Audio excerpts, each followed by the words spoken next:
ഈ വിശുദ്ധ ഖുർആൻ പിടിച്ചിട്ട് ഫിറോസ് സത്യം ചെയ്യട്ടെ. ഞാൻ അദ്ദേഹത്തെ വെല്ലുവിളിക്കുന്നു. ഞാൻ ഈ പറഞ്ഞതൊന്നും ശരിയല്ല, തെറ്റാണ്. കേരളത്തിലെ ഏറ്റവും പ്രധാനപ്പെട്ട ഒരു യുവജന സംഘടനയുടെ നേതാവ് കഴിഞ്ഞ 1 വർഷത്തിലേറെയായി ദുബായിൽ ഒരു കമ്പനിയിൽ സെയിൽസ് മാനേജറായി ജോലി ചെയ്യുന്ന വിവരം നിങ്ങളിൽ എത്ര പേർക്കറിയാം? പറഞ്ഞു വരുന്നത് യൂത്ത് ലീഗ് സംസ്ഥാന അധ്യക്ഷൻ PK ഫിറോസിനെ പറ്റിയാണ്.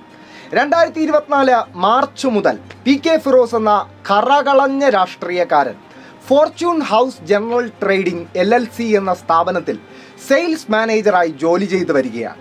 ജോലിക്ക് മാസം 5.25 ലക്ഷം രൂപ ശമ്പളവും PK ഫിറോസ് കൈപ്പറ്റുന്നുണ്ട് എന്നാണ് പുറത്തു വരുന്ന വിവരങ്ങൾ. അതായത് PK ഫിറോസ് എന്ന കുമ്പിടി ഒരേ സമയം കേരളത്തിലെ യൂത്ത് ലീഗിൻ്റെ അധ്യക്ഷൻ എന്ന നിലയിൽ ജനങ്ങളെ സേവിക്കുന്നു, അതേസമയം ദുബായിൽ പൊള്ളുന്ന വെയിലിൽ സെയിൽസ് മാനേജറായി ജോലി ചെയ്യുന്നു.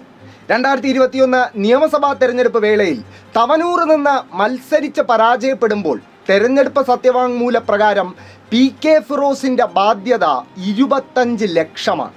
പക്ഷേ തെരഞ്ഞെടുപ്പ് തോറ്റ 3 വർഷം പ്രതിപക്ഷത്തിരുന്നപ്പോൾ PK ഫിറോസ് ഒരു ലക്ഷപ്രഭുവായി മാറി. കേരള രാഷ്ട്രീയ ചരിത്രത്തിൽ ആദ്യമായിട്ടായിരിക്കും ഒരു രാഷ്ട്രീയ നേതാവ് ഈ മിന്നുന്ന നേട്ടം സ്വന്തമാക്കുന്നത് എന്ന് തോന്നുന്നു. എന്നാൽ ഇവിടെ അവസാനിച്ചോ PK ഫിറോസിൻ്റെ മാഫിയ കഥകളെന്ന് ചോദിച്ചാൽ ഇല്ല. തെളിവുകൾ സഹിതം ഡോക്ടർ KT ജലീൽ പറയുന്നു PK ഫിറോസ് എന്ന കള്ളനാണയം എന്താണെന്ന്. കത്തുവ ഇന്നോവ പെൺകുട്ടികളുടെ സംരക്ഷണത്തിന് എന്ന് പറഞ്ഞിട്ട് യൂത്ത് ലീഗ് വെള്ളിയാഴ്ച പള്ളികളിൽ നിന്ന് പോലും പിരിവ് നടത്തി. ധോത്തി ചാലഞ്ച് എന്ന് പറഞ്ഞിട്ട് ഒരു പരിപാടി നടത്തിയിരുന്നു. അത് ധോത്തി കൊടുക്കുക, 2 ലക്ഷം തുണികൾ വിറ്റഴിക്കാൻ വേണ്ടിയിട്ടായിരുന്നു പരിപാടി ഇട്ടിരുന്നത്. 2,72,000 ധോത്തികൾ ഒന്നിന് 600 രൂപ വെച്ച് വിറ്റാൽ ലഭിക്കുന്ന സംഖ്യ 16,32,00,000 രൂപയാണ്. ഈ തുണിയാണ് 600 രൂപയ്ക്ക് ധോത്തി ചാലഞ്ചിൽ കൊടുത്തത്. ഇത് കോടിക്കണക്കിന് രൂപയാണ് ഇത്തരം തട്ടിപ്പുകളിലൂടെ ഇവര് സ്വന്തമാക്കിക്കൊണ്ടിരിക്കുന്നത്. കൊപ്പത്ത് നിന്ന് ഒരു പറ്റം യൂത്ത് ലീഗ് പ്രവർത്തകർ എന്നെ കാണാൻ വേണ്ടി വന്നിരുന്നു വീട്ടിൽ.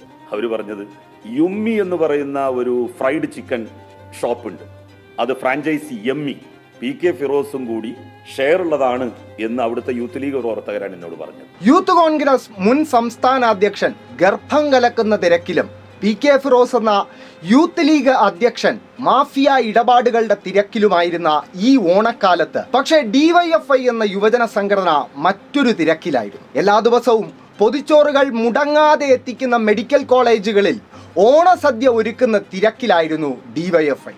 തിരുവോണ ദിനത്തിൽ കേരളത്തിലെ മുഴുവൻ മെഡിക്കൽ കോളേജുകളിലെയും രോഗികളും കൂട്ടിരിപ്പുകാരും മാത്രമല്ല, നമ്മുടെ നാട്ടിലെ അതിഥി തൊഴിലാളികളും തെരുവിൽ അന്തിയുറങ്ങുന്ന പാവങ്ങളും ഓണസദ്യ കഴിച്ചെന്ന് DYFI എന്ന യുവജന പ്രസ്ഥാനം ഉറപ്പുവരുത്തി.